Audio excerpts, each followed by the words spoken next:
আজকে আমি এরকম একটা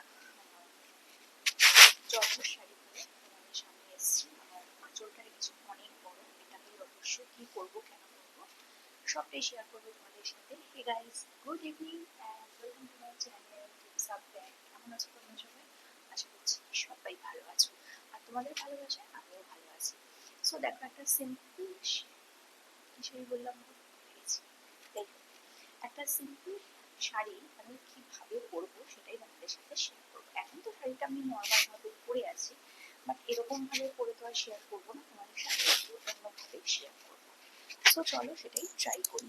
মাইকটা একটু খুলে রাখতে হবে, আর এতক্ষণ আমি আর কথা বলবো না। তো দেখো, এখন আমি চেষ্টা করছি আমার আঁচলটাকে একটু অন্যভাবে দেওয়ার, আর সেটাই আমি তোমাদের সাথে শেয়ার করছি। আমার মনে হয় শাড়ির সাথে এইভাবে আমি আঁচল এর আগে তোমাদের সাথে শেয়ার করিনি। আসলে একটা শাড়ির নতুনত্ব তখনই আসে যখন তুমি শাড়িটাকে অন্যভাবে পরতে পারো। একই শাড়ি ডিফারেন্ট টাইপে পরতে পারাটাই হচ্ছে আসল পটিয়সীর কাজ, আর সেটাই আমি চেষ্টা করি।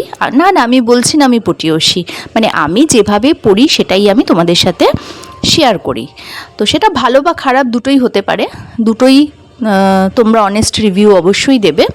তো দেখো, এখানে আমি আঁচলটাকে ঢুকিয়ে নিলাম ভেতর দিয়ে, এবং আমি দেখাচ্ছি বাকি যে পার্টটা সেটাকে আমি এরকমভাবে টাক করছি, কিন্তু নট নেসেসারি এরমভাবেই করতে হবে, তোমরা অন্যভাবেও করতে পারো বা খুলেও রাখতে পারো। আসলে খুব সুন্দর দেখতে লাগে যখন একটা শাড়ি তুমি নানানভাবে পরতে পারো। শাড়িতে নারী, আর নারী পারে একটা শাড়িকে নানান রকমভাবে পরতে। তো আমি সেটাই ট্রাই করছি যে